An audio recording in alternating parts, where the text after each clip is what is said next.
The cleaning cart's left wheels squeaked as I pushed it down the hallway of Sterling Financial's executive floor. Another late night, another round of empty offices to clean.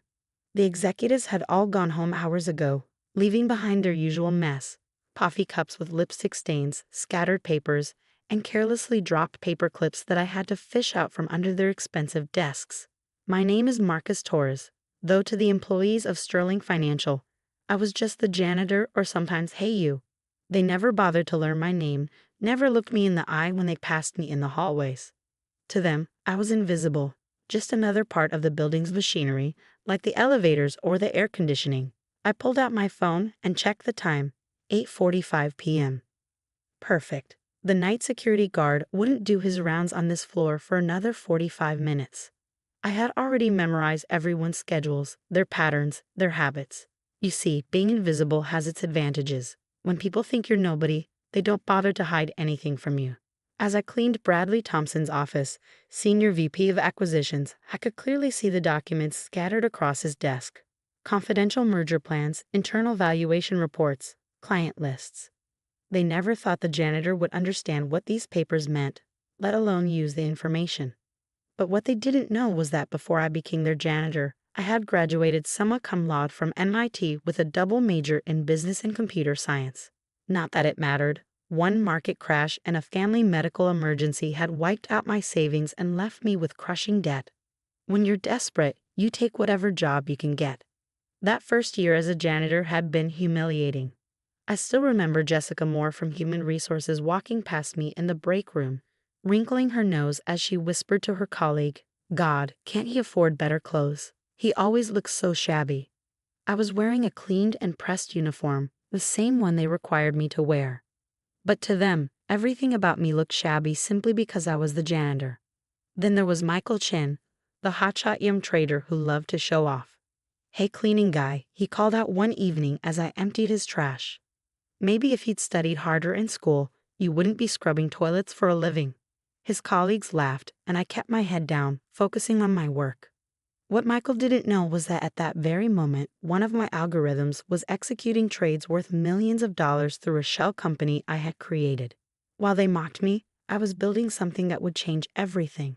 It had started almost by accident. During those long nights cleaning the offices, I began noticing patterns in the documents I saw.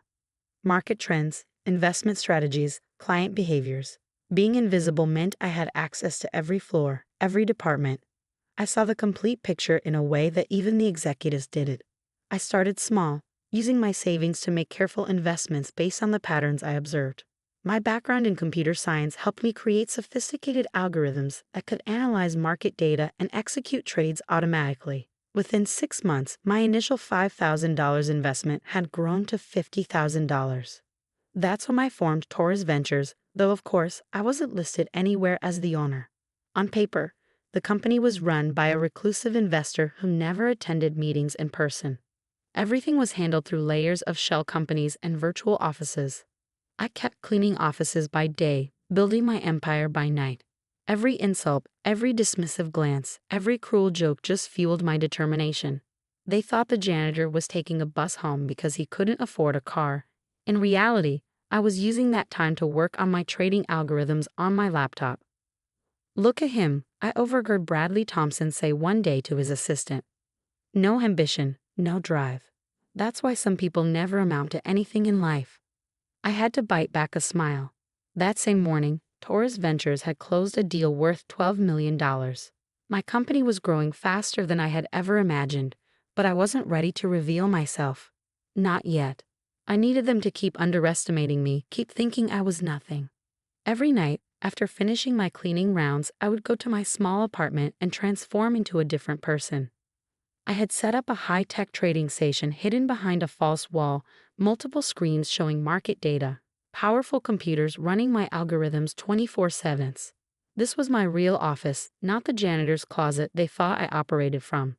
By the third year, Torres Ventures had grown into a significant player in the financial technology sector. We were known for our innovative trading algorithms and perfect timing in market movements. Speculation about the mysterious CEO was rampant in financial circles. Some thought it was a former Wall Street executive. Others believed it was a group of Silicon Valley entrepreneurs. No one suspected the quiet janitor who cleaned their offices every night. Then came the day that would change everything. I was emptying Bradley Thompson's trash when I saw it, a confidential memo about Sterling Financial's impending collapse. The company had made a series of catastrophically bad investments, covering them up through creative accounting. They were weeks away from insolvency, and none of their employees knew. My first thought was about the regular workers, the receptionists, mail clerks, maintenance staff. People like me, at least as far as the executives were concerned. They would lose everything while the top executives probably had golden parachutes waiting. That night, in my hidden office, I made a decision. Torres Ventures had grown into a $300 million company over the past 5 years. We had the resources to acquire Sterling Financial, restructure it, and save those jobs. But doing so would mean revealing myself. I spent the next week carefully planning every detail. Torres Ventures began quietly buying up Sterling Financial's devalued stock through various subsidiaries. By the time Bradley Thompson realized what was happening, we owned 40% of the company. The morning everything changed started like any other. I pushed my cleaning cart down the hallway, listening to the panicked whispers. The entire executive floor was in chaos. Torres Ventures now owns 51% of our shares. Bradley was shouting into his phone. How did we not see this coming? Who the hell is behind this company? I smiled to myself as I cleaned the windows, watching his reflection as he paced back and forth. Suddenly, Jessica from HR burst into his office, her face pale. The Torres Ventures CEO is coming here. Today, they're calling an emergency board meeting at 2 p.m. Bradley slammed his phone down. Finally, I want to see who this mysterious bastard is who thinks they can take over my company. I finished my shift at noon, earlier than usual. Instead of taking the bus home, I walked to the luxury apartment building 2 blocks away where I kept my CEO wardrobe. The transformation took an hour: expensive suit, designer watch, perfectly styled hair. Looking in the mirror, I barely recognized myself. At exactly 2 p.m., I walked into Sterling Financial's main conference room. The entire board was there, along with key executives. Bradley Thompson sat at the front, his face set in a hostile glare. The CEO of Torres Ventures, my assistant, announced. Yes, I had an assistant. She was one of the few people who knew my true identity. I watched their faces as I walked in, confusion at first, then disbelief. Jessica's mouth fell open. Michael Chen dropped his pen. Bradley Thompson stood up, his face turning red. This is some kind of joke, he sputtered. This is our janitor. I took my place at the head of the table, setting down my briefcase calmly. Marcus Torres, CEO of Torres Ventures. And yes, until about 2 hours ago, I was also your janitor. The room erupted in chaos. People were shouting, demanding explanations. I held up my hand, and to my satisfaction, they fell silent. For 5 years, I began, my voice carrying across the stunned room. I cleaned your offices, I emptied your trash, I scrubbed your floors. And while you were all too busy looking down on me to notice, I built a company worth over $300 million. I turned to Michael Chen. You told me I should have studied harder in school.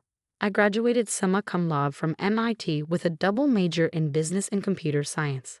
His face went pale as several people turned to stare at him. Jessica, I continued, watching her shrink in her seat, you made fun of my shabby clothes. The watch I'm wearing right now costs more than your annual salary. But unlike you, I don't judge people by what they wear. Bradley Thompson had found his voice again. This is impossible. You're nothing but a janitor? I finished for him. Yes, I was. And that's exactly why I succeeded. Because you never suspected me. You never thought I could understand the documents I saw while cleaning your offices. You never thought I could build something bigger than anything you've achieved. I opened my briefcase and began distributing folders. Now let's discuss the real reason I'm here. I know of the cover-up, the bad investments, the impending collapse. I own 51% of Sterling Financial, which means I'm now in charge. The blood drained from Bradley's face. How did you? I saw everything, I said simply. When you think someone's invisible, you don't bother hiding things from them. I stood up, buttoning my jacket. There will be changes. First, all current non-executive employees will keep their jobs. The company will be restructured, but will protect the people who actually do the work around here. You can't do this, Bradley protested weakly. I smiled. I already have. Oh, and one more thing. The janitors, maintenance staff, and all other support personnel are getting an immediate 50% raise. It's amazing how much money you can find when you cut out excessive executive bonuses. Over the next few weeks, Sterling Financial transformed. I replaced most of the executive team with people who had actual skills rather than just connections. Bradley Thompson tried to sue, claiming I had obtained information illegally. But everything I'd done was completely legal. Being a janitor didn't mean I couldn't look at papers left in plain sight. The story of the janitor CEO made headlines.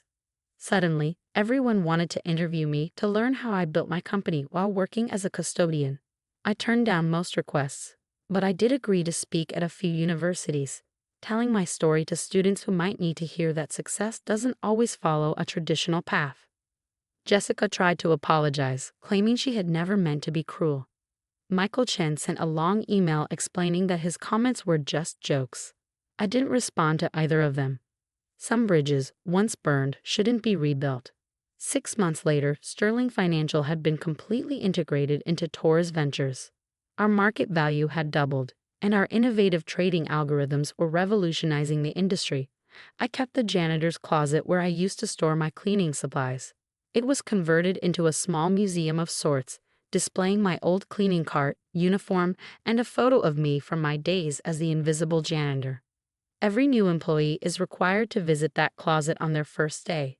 It serves as a reminder that you never know who someone might be, what they might be capable of. Success doesn't always wear a suit and tie. Sometimes it pushes a cleaning cart and waits for the right moment to reveal itself. I still think about those years sometimes, about the people who looked right through me, who thought they were better than the quiet man who cleaned their offices.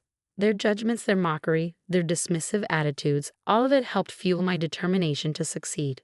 Today, I'm known as one of the most innovative CEOs in the financial technology sector.